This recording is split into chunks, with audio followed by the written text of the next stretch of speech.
9월 10일 오늘 만나 성경 말씀은 스바냐 1장 1절에서 3절까지입니다. 아몬의 아들 유다 왕 요시야 때에 주님께서 스바냐에게 하신 말씀이다.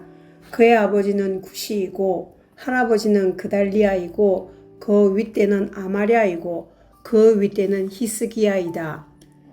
땅 위에 있는 모든 것을 내가 말끔히 쓸어 없애겠다. 나 주의 말이다. 사람도 짐승도 쓸어 없애고 공중의 새도 바다의 고기도 쓸어 없애겠다. 남을 넘어뜨리는 자들과 악한 자들을 거꾸로 뜨리며 땅에서 사람의 씨를 말리겠다. 나 주의 말이다. 아멘. 오늘 만나러 만나주시는 하나님을 기대합니다. 스바냐는 유다왕 요시야의 통치 기간에 활동한 선지자로 유다와 예루살렘의 거주민들에게 여호와 하나님의 말씀을 전하였습니다.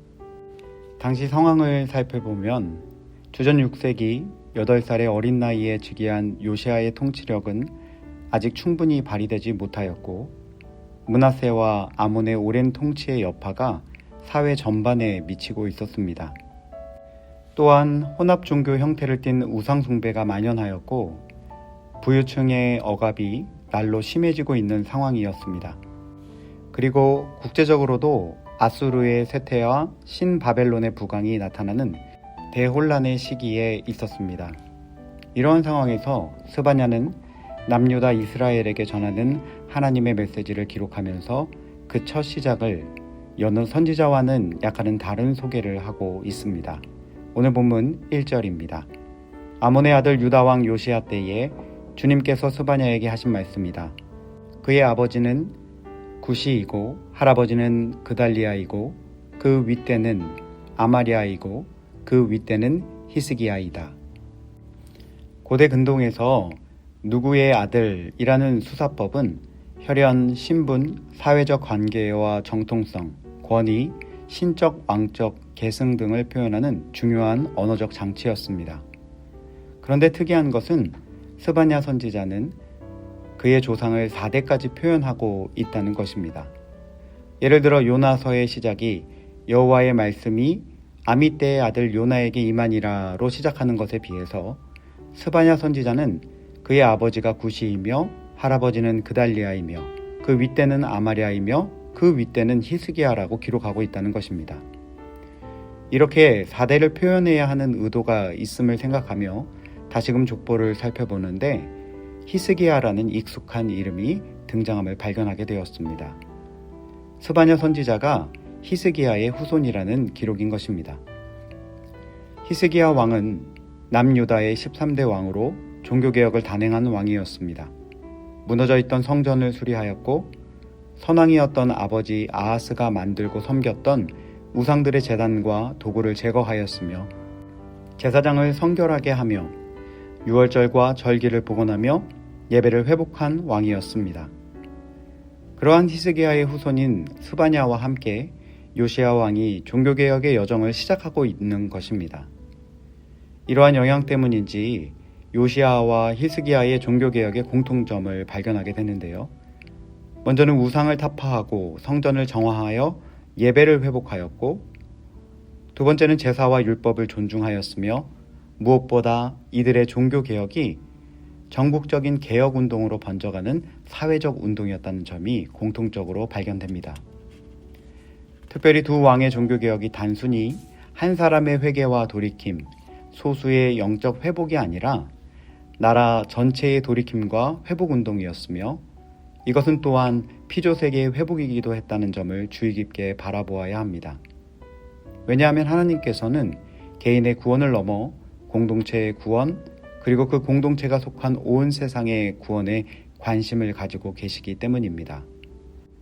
오늘 본문 2절에서 3절 말씀에도 하나님께서 어디까지 관심을 두고 계시는지를 발견할 수 있는 부분이 있습니다.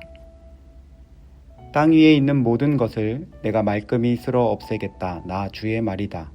사람도 짐승도 쓸어 없애고 공중의 새도 바다의 고기도 쓸어 없애겠다. 남을 넘어뜨리는 자들과 악한 자들을 거꾸로 뜨리며 땅에서 사람의 씨를 말리겠다. 나 주의 말이다. 본문에서 하나님은 심판의 대상을 하나님과의 관계가 무너진 사람에게만 쏟지 않으시고 온 세상을 향하여 쏟아내시겠다고 말씀하고 계십니다. 개인과 소수 사람의 회복이 아닌 진정한 개혁의 대상이 공동체, 피조 세계를 포함한 온 세상임을 말씀하고 계시는 것입니다. 그렇습니다. 하나님과의 관계가 무너지면 개인의 윤리뿐 아니라 공동체 전체의 시스템이 왜곡되기 시작합니다. 그리고 사람들의 마음에서부터 삶의 모든 영역에 죄와 악이 만연하게 되면 총체적인 죄악은 결국 피조세계까지 물들고 죄와 악으로 가득한 처참한 결과를 가져오기 때문에 하나님의 관심은 사람을 포함한 온 피조세계로 확장되어 있음을 우리는 바라보게 되는 것입니다. 묵상을 하면서 한 사람의 중요함을 느끼게 되었습니다. 한 사람, 개인의 타락이 공동체의 타락으로 그리고 결국 피조세계의 탄식으로 심판의 결과를 가져오는가 하면 이와 반대로 히스기야의 후손 스바냐 한 사람의 말씀을 전하는 순종함 그리고 그 말씀을 받아 회개하고 개혁을 이루어가는 어린 요시야 왕 한 사람의 결단을 통해서 개인을 넘어 공동체 그리고 나라와 피조세계가 또한 회복됨을 보게 되기 때문입니다. 사랑하는 여러분, 오늘 나는 하나님과 어떠한 관계를 유지하고 있습니까?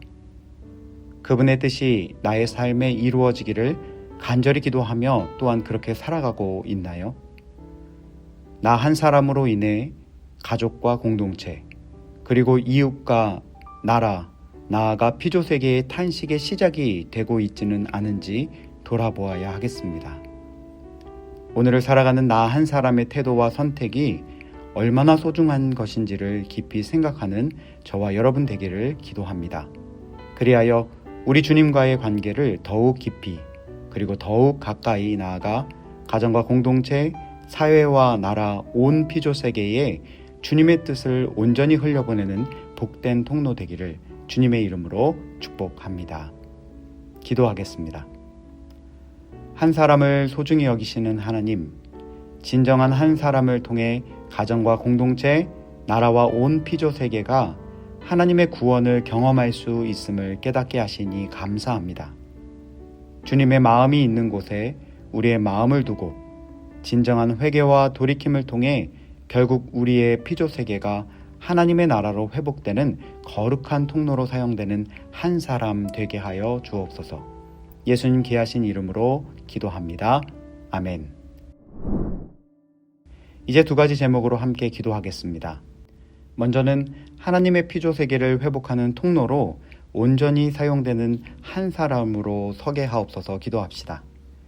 두 번째는 우리 다음 세대의 자녀들과 광성학원이 하나님의 마음을 가지고 세상을 바라보며 주님의 뜻을 펼쳐가는 한 사람으로 세워지게 하옵소서. 나눈 기도 제목으로 기도하신 이후에 개인 기도 하시겠습니다.